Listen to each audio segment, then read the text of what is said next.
دوبارہ اصل مضمون کی طرف آتے ہیں کہ یہ جو ہے، یہ جو قرآن ہے جس کے بارے میں یہ کہتے ہیں کہ شیاطین نے نازل کیا، یہ شاعر کا کلام ہے، معاذ اللہ، یہ شاعر کا کلام نہیں ہے بلکہ اس کو جبریل امین لے کے نازل ہوئے ہیں۔ اب اللہ کہہ رہے ہیں وما تنزلت به الشیاطین، اسی مضمون کی طرف اللہ تعالیٰ لوٹتے ہیں کہ شیاطین اس کلام کے ساتھ نازل نہیں ہوئے، وما ينبغی لہم، اور شیاطین کے تو مناسب ہی نہیں ہے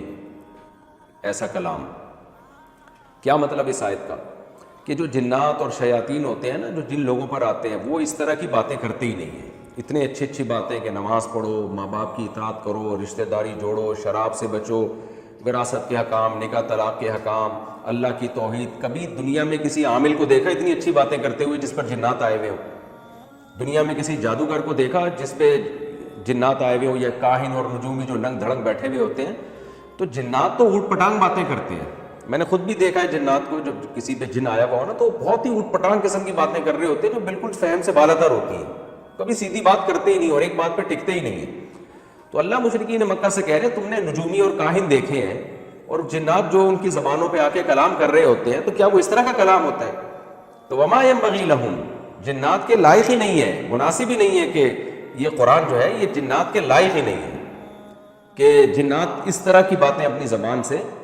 کاہنوں کے ساتھ جا کے کریں۔ وما، جنات میں جو شیاطین ہیں ان کی بات ہو رہی ہے، وما یستطیعون، اور نہ جنات میں اس کی استطاعت ہے۔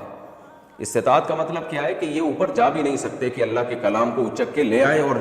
نبی پہ نازل کرنا شروع کر دیں، کہ اللہ تعالیٰ نے اوپر اس کی حفاظت کا انتظام کیا ہے کہ براہ راست جبریل تک پہنچے اور جبریل سے پھر ڈائریکٹ رسول اللہ صلی اللہ علیہ وسلم تک پہنچے۔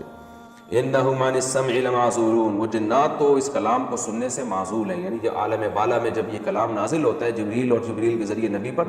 تو جنات کو اس سے دور کیا جاتا ہے۔ بس جب یہ بات ثابت ہو گئی کہ یہ شیاطین کا کلام نہیں ہے، روح الامین نے نازل کیا ہے، تو اس کلام کا اصل مقصد ہے ایک خدا کی عبادت، ایک خدا کی توحید۔ اس لیے اللہ تعالیٰ کہتے ہیں اے نبی فلا تدعوا مع اللہ الہا آخر، پس آپ اللہ کے ساتھ کسی کو الہ نہیں بنائیں گے، نہیں پکاریں گے اس کو۔ تو نبی کے واسطے سے اصل میں ہمیں سمجھایا جا رہا ہے، ظاہر ہے نبی تو شرک سے پاک ہیں۔ فتکون من المعذبین، اگر ایسا کیا تو آپ عذاب یافتہ لوگوں میں سے ہو جائیں گے۔ تو ظاہر ہے نبی نہ ایسا کریں گے نہ عذاب آئے گا، ہمیں ڈرانے کے لیے بتایا جا رہا ہے کہ جب توحید کے معاملے میں نبی صلی اللہ علیہ وسلم بھی توحید کے مکلف ہیں، اور اگر آپ معاذ اللہ نقل کفر نباشت نبی نے شرک کیا تو اللہ آپ کو معاف نہیں کرے گا، تو امت کس اپنے آپ کو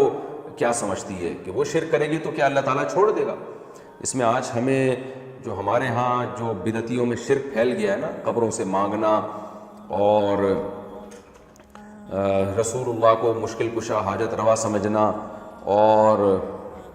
بزرگوں کے بارے میں یہ رکھنا کہ وہ مرنے کے بعد بھی ہماری حاجت روائی مشکل کشائی کرتے ہیں،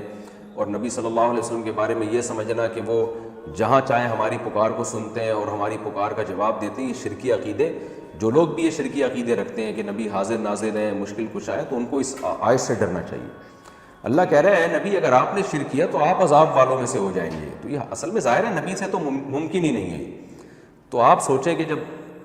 اللہ تعالیٰ نبی صلی اللہ علیہ وسلم کے بارے میں یہ قاعدہ بیان کر رہے ہیں، تو 15ویں صدی میں پیدا ہونے والا کوئی شخص یہ سمجھے کہ میں شرک کروں گا تو اللہ مجھے چھوڑ دے گا، یہ بہت بڑی بھول ہے اور بہت بڑی حماقت ہے۔ آگے اللہ تعالیٰ فرماتے ہیں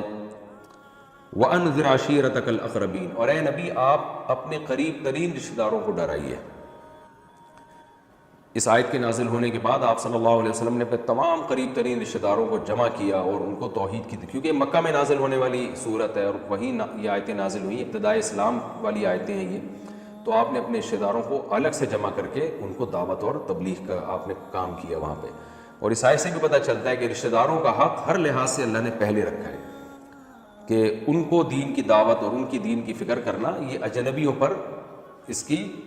شریعت میں فضیلت ہے کہ سب سے پہلے اپنے گھر کی فکر انسان کرے، اپنے قریب رشتہ داروں کی فکر کرے۔ وَاخْفِضْ جَنَاحَكَ، اور اپنے پروں کو یعنی اپنے بازوؤں کو جھکائیے آپ، لِمَنِ اتَّبَعَكَ، ان لوگوں کے لیے جو آپ کی اتباع کر رہے ہیں، مِنَ الْمُؤْمِنِينَ، مومنین میں سے، یعنی آپ ان سے نرم معاملہ رکھیے چاہے وہ رشتہ دار ہوں یا نہ ہو۔ یعنی اولین درجے میں تو رشتہ داروں کو ڈرائیے، لیکن جو بھی مان لا رہا ہے آپ نے اس سے اپنے بازوؤں کو جھکانا ہے۔ جھکانا یہ کنایہ ہے تواضع سے ملنا، محبت سے ملنا، تو آپ نے ان سے محبت دینی ہے۔ یہ اس لیے اللہ نے کہا کہ مشرکین مکہ بار بار کہتے تھے نا، غریب لوگ، بلال حبشی جیسے لوگ ایمان لا رہے ہیں، عبداللہ بن مسعود جیسے مسکین لوگ ایمان لا رہے ہیں، تو یہ غریب لوگوں کو آپ کیوں اتنا پروٹوکول دے رہے ہیں؟ تو اس لیے اللہ نے کہا جو بھی ایمان لائے گا اسلام کا دروازہ ہر ایک کے لیے کھلا ہوا ہے۔ تو اے نبی آپ کی پالیسی یہ ہونی چاہیے، امیر غریب کا فرق کیے بغیر آپ نے جو بھی آپ کی دعوت پر لبیک کہے گا آپ نے اس کو محبت دینی ہے اور اس کے نرم لہجے کے ساتھ، نرم رویے کے ساتھ آپ نے اس سے معاملہ پیش کرنا ہے۔ فَإِنْ عَصَوْكَ، بس اگر اس کے بعد بھی آپ کی نافرمانی کریں، جو مشرکین ہیں وہ ایمان نہ لے کر آئے، فَقُلْ إِنِّي بَرِيءٌ مِّمَّا تَعْمَلُونَ، تو آپ کہہ دیجئے تمہارے عمل سے میں بری ہوں، یعنی میں اپنا طرز تبلیغ تمہارے کہنے پہ ترک نہیں کر سکتا کہ غریبوں کو اپنی محفل سے نکال دوں یا تمہاری باتیں ماننا شروع کر دوں، میں تمہارے عمل سے بری ہوں، اس شرک سے جو تم کر رہے ہو۔ وَتَوَكَّلْ عَلَى الْعَزِيزِ الرَّحِيمِ، اور اے نبی آپ توکل کیجئے اس ذات پر جو زبردست غالب اور رحم کرنے والی ہے، کیونکہ اس صورت میں اللہ نے ہر واقعے کو اسی آیت پر ختم کیا ہے کہ وَإِنَّ رَبَّكَ لَهُوَ الْعَزِيزُ الرَّحِيمُ۔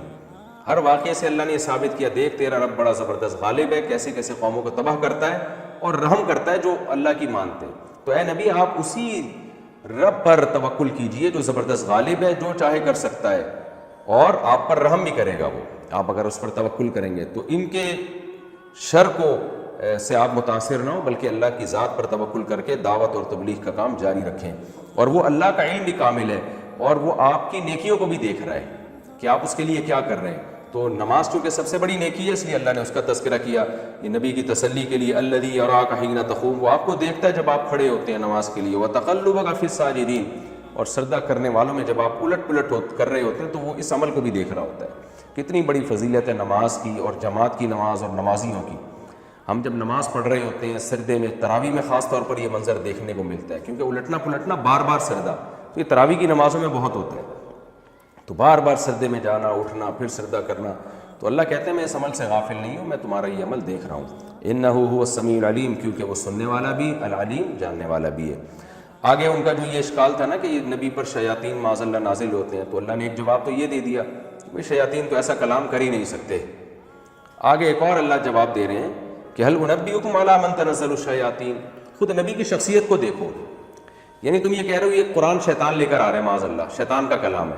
تو یہ کلام شیطان سے میچ ہی نہیں کرتا، ایک بات تو یہ، پھر جس شخصیت کی زبان سے یہ کلام نکل رہا ہے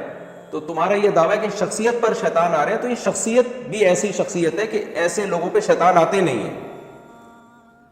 تو آؤ ہم تمہیں بتاتے ہیں، هل انبئکم علی من تنزل الشیاطین، کیا ہم تمہیں بتائیں کہ کن لوگوں پر شیطان آتے ہیں؟ یعنی اب تک جو تم نجومی اور کاہنوں کو دیکھ رہے ہو جن پر جنات آتے ہیں، تو وہ کون لوگ ہیں؟ تنزل علی کل افاک نثیم، یہ پرلے درجے کے جھوٹے اور گنہگار لوگ ہیں جن پر جنات آتے ہیں۔ آج کے عاملوں پر یہ آیت پوری صادق آ رہی ہے، وہ بھی پھینکو ہوتے ہیں ایک نمبر کے، بکواس کرتے رہتے ہیں، جھوٹ بولتے رہتے ہیں، فلاں نے فلاں پر یہ کر دیا، تو جنات نے ان لوگوں کو قابو میں کیا ہوا ہوتا ہے اور وول فول بکوارے ہوتے ہیں جنات ان کی زبان سے۔ تو یہ جتنے نجومی اور کاہن لوگ ہیں نا، یہ بہت بڑے کذاب اور جھوٹے ہوتے ہیں